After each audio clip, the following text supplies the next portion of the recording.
Thank you for coming to see me. It's fine. Jude mentioned a chat might be helpful. So how are you going with it all? It's been hard. Yes. It's a big change. It is. But can I tell you something? I'm a woman living with HIV and I have been for 27 years. How do you do that? What? Talk about it so openly. Disclosure takes time. It's important to make sure you're ready. I already told my best friends. And how did that go? Fine. They were totally understanding. I just feel alone. You are not alone. I know. No, Charlie. Okay. Can I tell you something? Sure. I've had one hell of a life. In the mid-1980s, I deferred my sociology degree and took off to the UK, just to visit with my grandparents. 2 weeks after I arrived, I was flying with my newly met cousin to Italy.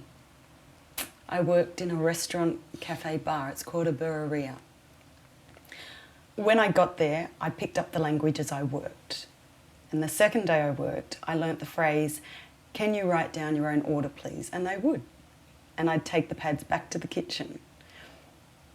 Around this area of Italy, I would learn that they had a lot of people who were injecting heroin. And always being drawn to adventure, it wasn't long until I was injecting heroin. But heroin made me feel comfortable within my skin. I'd feel confident and self-assured. I was invincible. I could do anything. I'd finally found my tribe. But with Italy's harsh drug laws, we would reuse our own needles, not really grasping at the time the dangers of the practice. After nearly a year in Italy, I met Carlo. And it was love at first sight. And fuck me, Carlo was an intravenous heroin user too. I enjoyed my life with Carlo. It was us against the world. Nothing could hurt us. We were young, wild and free. And as much as I enjoyed the lifestyle,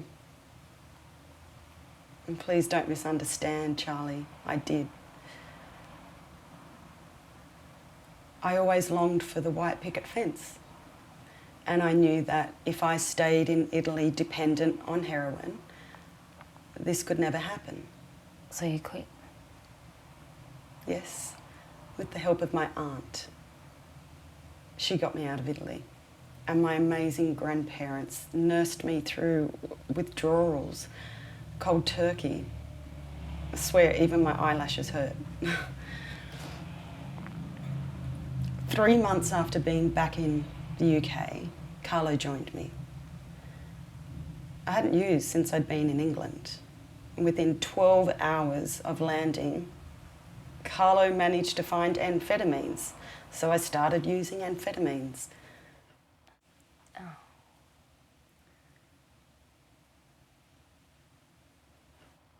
And for the next year, 1988, we lived, worked, and used amphetamines.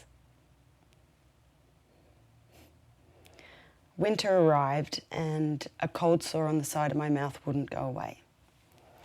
After a blood test, I was informed that at age 24, I had HIV. I had HIV, and I'd be lucky to have 4 years to live. 4 years? Yeah, but I'm 27 years strong. Telling Carlo was the hardest thing I had to do at that point. And thankfully, Carlo was not positive. I hadn't met anyone with HIV. I thought I was the only woman on the planet living with HIV. I met a couple of gay men with HIV, but it would be nearly a year before I met another woman living with HIV. Nearly a year? How do you do it? Well, I manage HIV with a lot of chemical help. I take 17 tablets a day and a positive attitude. I've met some amazing, brilliant, strong and compassionate people. I've seen some of the greatest examples of resilience and dignity and human kindness. Okay. Charlie, yesterday's history. And tomorrow's a mystery, but today is a gift. I don't deny HIV. HIV and I coexist, and I will die of old age. I know. Some days are harder than others. Yeah, that's true.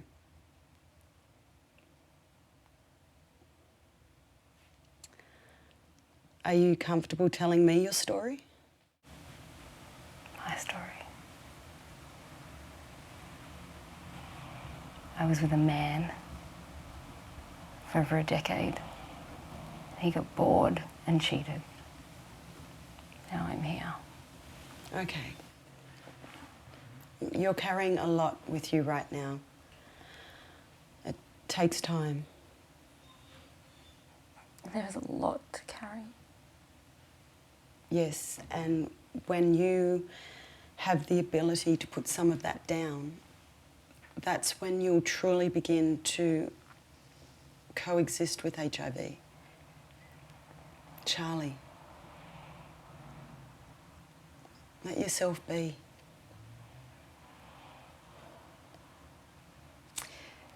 If you're mad at the man who gave you HIV, then be mad. And if you're angry at yourself, then be angry. But let those feelings pass. I don't know if I can. Trust me, you can.